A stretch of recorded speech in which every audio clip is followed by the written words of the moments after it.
ശരീരത്തിൽ ഇൻസുലിൻ ശരിയായി പ്രവർത്തിക്കാത്തത് മൂലം ബ്ലഡിലെ ഗ്ലൂക്കോസിന്റെ അളവ് ഉയരുന്ന അവസ്ഥയാണ് ഡയബറ്റിസ് അല്ലെങ്കിൽ പ്രമേഹം. ടൈപ്പ് 1, ടൈപ്പ് 2 എന്നിങ്ങനെ പ്രമേഹത്തെ തിരിച്ചിരിക്കുന്നു. ശരീരത്തിൽ ആവശ്യത്തിനുള്ള ഇൻസുലിൻ ഉണ്ടാകാതിരിക്കുന്ന അവസ്ഥയാണ് ടൈപ്പ് 1 ഡയബറ്റിസ്. ചെറിയ പ്രായത്തിൽ തന്നെ കാണപ്പെടുന്ന അവസ്ഥയാണിത്. ഇൻസുലിൻ ആണ് ടൈപ്പ് 1 ഡയബറ്റിസിനുള്ള പരിഹാരം. ഇൻസുലിൻ ശരീരത്തിൽ ഉണ്ടാകുന്നുണ്ടെങ്കിലും ശരീരം അതിന് പ്രതികരിക്കാതിരിക്കുന്ന അവസ്ഥയാണ് ടൈപ്പ് 2 ഡയബറ്റിസ്. സാധാരണ ബ്ലഡ് ടെസ്റ്റ് ചെയ്യുമ്പോഴാണ് പ്രമേഹം ഉണ്ടോ എന്ന് തിരിച്ചറിയാൻ കഴിയുക. ചില പേരിൽ ഭയങ്കര ദാഹം, വിശപ്പ് കൂടുതൽ, രാത്രി ഒരുപാട് തവണ യൂറിൻ പാസ് ചെയ്യാൻ എണീക്കേണ്ടി വരിക, ഞങ്ങൾ യൂറിൻ ഒഴിച്ചിട്ട് ചിലവർക്ക് ഉറുമ്പ് വരുന്നൊക്കെ പറയുന്നത് കേട്ടിട്ടുണ്ട്. അങ്ങനെ വരാം, ബിക്കോസ് യൂറിനിലാണ് ഞങ്ങൾ എക്സ്ട്രാ ഗ്ലൂക്കോസ് പുറത്തേക്ക് പോകുന്നത്. പിന്നെ ഞങ്ങളെ ബോഡി ക്ഷീണിച്ച് വരിക, ഞങ്ങൾ ഡ്രസ്സൊക്കെ ലൂസാവുക, എല്ലാവരും പറയുന്നത് എന്താ നിങ്ങൾ ക്ഷീണിച്ചിരിക്കണേ.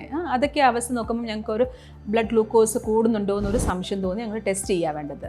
ചിലവർക്ക് കൂടുതൽ യൂറിൻ ഇൻഫെക്ഷൻസ് വരാം, യൂറിൻ ഒഴിക്കുന്ന സ്ഥലത്ത് ഇൻഫെക്ഷൻസ് വരാം. അങ്ങനെ കൂടെ വരുന്നുണ്ടെങ്കിലും അതും ഒരു ലക്ഷണമാണ് ഞങ്ങൾ ബ്ലഡ് ഗ്ലൂക്കോസ് ചെക്ക് ചെയ്യാൻ സമയമായിരിക്കുന്നു. അതുകൊണ്ടാവാം ചിലപ്പം ഞങ്ങൾക്ക് ഈ ഇൻഫെക്ഷൻസ് വരുന്നത്. ഫാസ്റ്റിംഗ് ബ്ലഡ് ഗ്ലൂക്കോസും ഫുഡ് കഴിച്ച് 2 മണിക്കൂർ കഴിഞ്ഞുള്ള ബ്ലഡ് ഗ്ലൂക്കോസുമാണ് പരിശോധിക്കേണ്ടത്. പ്രമേഹം സ്ഥിരീകരിച്ചു കഴിഞ്ഞാൽ എല്ലാ മാസവും ബ്ലഡ് ഷുഗർ പരിശോധിക്കണം. ഇൻസുലിൻ എടുക്കുന്നവരാണെങ്കിൽ ബ്ലഡിലെ ഗ്ലൂക്കോസിന്റെ അളവ് ആഴ്ചയിൽ 3 ദിവസം മോണിറ്റർ ചെയ്യണം. ഡയബറ്റിക് ഉയർന്ന അളവിൽ ദീർഘകാലം തുടർന്നാൽ അത് ശരീരത്തിലെ വിവിധ അവയവങ്ങളെ ബാധിക്കാം.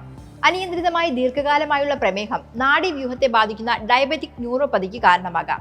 ഇടയ്ക്കിടയ്ക്ക് കാലുകൾ പരിശോധിച്ച് കാലുകളിൽ മുറിവുകളോ പൊട്ടലുകളോ വിള്ളലുകളോ ഇല്ലെന്ന് ഉറപ്പുവരുത്തുക. കാരണം ഡയബറ്റിക് ന്യൂറോപ്പതി മൂലം കാലുകൾ തട്ടിയാലും മുട്ടിയാലും അറിയാത്ത അവസ്ഥയുണ്ടാകാം. ഇതുമൂലം മുറിവുണ്ടായാൽ പ്രമേഹം നിയന്ത്രണത്തിലല്ലെങ്കിൽ ഇൻഫെക്ഷൻ വരികയും ഈ മുറിവ് ഉണങ്ങാതെ വലിയ വ്രണമാവുകയും ചെയ്യും. കാലിൽ തരിപ്പ്, കടച്ചിൽ എന്നിവ ദീർഘകാലമായി പ്രമേഹമുള്ളവർക്കുണ്ടാകുന്ന അവസ്ഥകളാണ്. അനിയന്ത്രിതമായ പ്രമേഹം കിഡ്നികളെ തകരാറിലാക്കാം. വർഷത്തിൽ 2 തവണ കിഡ്നി ടെസ്റ്റ് ചെയ്യുക. വർഷത്തിൽ 2 തവണ കൊളസ്ട്രോൾ പരിശോധിക്കുക. കാരണം ദീർഘകാലമായി പ്രമേഹമുള്ളവർക്ക് കൊളസ്ട്രോൾ ഉണ്ടാകാം. ഇത് coronary artery disease, heart attack, stroke എന്നിവയിലേക്ക് നയിക്കാം.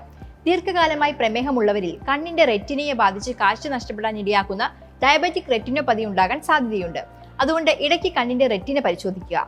വർഷത്തിൽ ഒരിക്കലെങ്കിലും ദന്ത പരിശോധന നടത്തുക.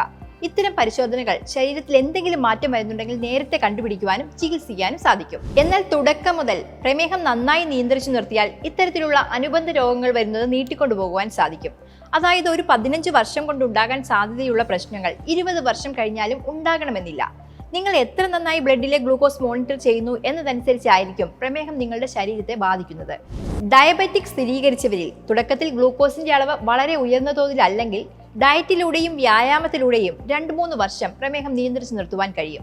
എല്ലാ 3 മാസം കൂടുമ്പോഴും രക്തത്തിലെ ഗ്ലൂക്കോസിന്റെ അളവ് മോണിറ്റർ ചെയ്യണം. ഗ്ലൂക്കോസിന്റെ അളവ് കൂടാൻ തുടങ്ങുമ്പോൾ മരുന്നുകൾ തുടങ്ങാം.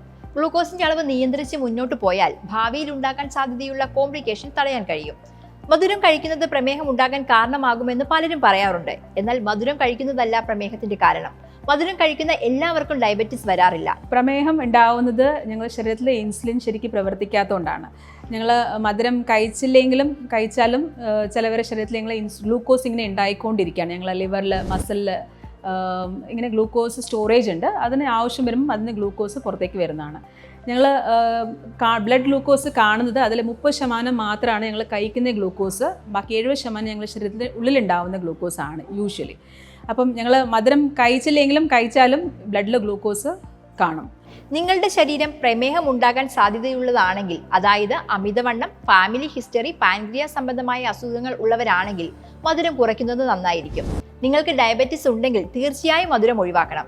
ഡയബറ്റിസ് ഉണ്ടായാൽ അത് നിയന്ത്രിക്കുവാനായി ആഹാരം കഴിക്കാതിരിക്കുന്ന ആളുകളുണ്ട്. എന്നാൽ ഇങ്ങനെ ആഹാരം കഴിക്കാതിരുന്നാൽ പ്രമേഹത്തെ നിയന്ത്രിക്കാൻ സാധിക്കില്ല. ആഹാരം കഴിക്കാതിരിക്കലല്ല, കൃത്യസമയത്ത് ആഹാരം കഴിക്കുക എന്നതാണ് പ്രമേഹം നിയന്ത്രിച്ചു നിർത്തുവാൻ ആദ്യം ചെയ്യേണ്ടത്.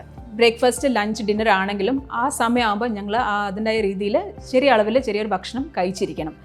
ഇടയിലും ബ്രേക്ക്ഫാസ്റ്റും ലഞ്ചിൻ്റെ ഇടയിൽ, ഞങ്ങൾ ലഞ്ച് ഡിന്നറിൻ്റെ ഇടയിൽ, പിന്നെ കിടക്കാൻ പോകുമ്പം ഒരു ലഘു ഭക്ഷണം അതിൻ്റെ ഇടയിൽ സ്നാക്സ് ആയിട്ട് കഴിക്കാം. അതായത് ഒരുപാട് സമയങ്ങൾ വിശന്നിരിക്കാൻ പാടില്ല, ഒരുപാട് സമയം ഒരുമിച്ച് ഞങ്ങൾ ഒരുപാടധികം ഭക്ഷണം കഴിക്കാൻ പാടില്ല.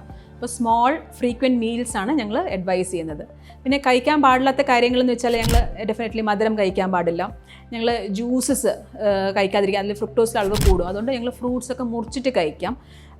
പിന്നെ ഈ കിഴങ്ങ് വർഗ്ഗങ്ങൾ, മണ്ടടി കിട്ടുന്ന ഉരുളക്കിഴങ്ങ്, ഞങ്ങളിവിടെ കാണുന്നത് കപ്പ, മരക്കേങ്ങ്, അങ്ങനത്തെ സാധനങ്ങളെല്ലാം ഞങ്ങൾ പരമാവധി അവോയ്ഡ് ചെയ്യും. അത് ഭയങ്കര സ്റ്റാർച്ച് കണ്ടൻറ്റുള്ള സാധനങ്ങളാണ്. കഴിക്കാൻ പറ്റുന്നത് ഞങ്ങൾക്ക് എല്ലാം കഴിക്കാം, പക്ഷേ ഒരു ചെറിയ രീതിയിൽ കഴിക്കാം. നട്ട്സ് കഴിക്കാം, അണ്ടിപ്പരിപ്പ്, ബദാം ഒരു ചെറിയ അളവിൽ ഡെയിലി കഴിക്കാം. ഫ്രൂട്ട്സിൽ ആപ്പിൾ, ഓറഞ്ച്, പേരക്ക, പോമോഗ്രാനറ്റ്സ്, 8-10 മുന്തിരിങ്ങ, ചെറിയ റോബസ്റ്റ് പഴം, ചെറിയ പൂവമ്പഴം, ചെറിയ അളവിൽ ഏതെങ്കിലും ഒരു ഫ്രൂട്ട് ഒരു നേരം വെച്ച് കഴിക്കാം. സലാഡ്സ്, കുക്കുംബർ, ക്യാരറ്റ് അതൊക്കെ ഇഷ്ടം പോലെ കഴിക്കാം. ഗ്ലൈസമിക് ഇൻഡെക്സ് കുറഞ്ഞ മികച്ച പ്രോട്ടീൻ സോഴ്സ് എന്ന നിലയിൽ ചെറുപയർ, പീസ്, കടല എന്നിവ വേവിച്ചിട്ടോ മുളപ്പിച്ചിട്ടോ കഴിക്കാം. ധാരാളം വെള്ളം കുടിക്കുക. Timely meal, small frequent meal, healthy balance diet ഇതാണ് പ്രമേഹ ബാധിതർക്ക് ആവശ്യം.